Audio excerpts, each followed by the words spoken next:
আচ্ছা, ছেলেরা যে তার ভালোবাসার মানুষকে ফ্যামিলির চাপে বিভিন্ন কারণে বিয়ে করতে পারে না, এটাকে তুমি কিভাবে দেখো? দুনিয়াতে যদি ভণ্ডামের কোনো লাইন থাকে তাহলে হচ্ছে এটা।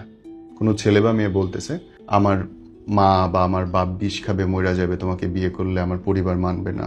এই লাইনটা হচ্ছে পৃথিবীর সবচেয়ে বড় ভণ্ডামের লাইন। কোনো পুরুষ, যেটা সে পুরুষ হয় ভাই, মানে ছেলেদের মতো দেখতেই হলে হবে না, তার পুরুষ হইতে হবে। পুরুষ কেন পুরুষ?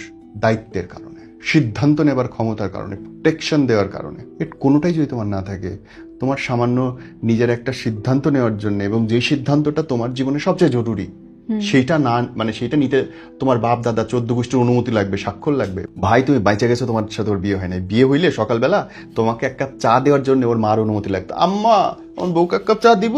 আব্বা, বউকে নিয়ে যাবো আজকে ঘুরতে। বাইচা গেছো, ট্রাস্ট মি। যদি এরকম হয় তুমি বাইচে গেছো। ওইসব ছেলেদের গালে দুটা টরাস করে থাপ্পড় মেরে বলবে ভাই তুই বিয়ে করবি না, স্ট্রেট বল। মা বাপরে খুশ কেন? খুদাই তাদের দোষ দেশ কেন? বল আমার প্রতি তোর ইন্টারেস্ট নেই। As simple as it is.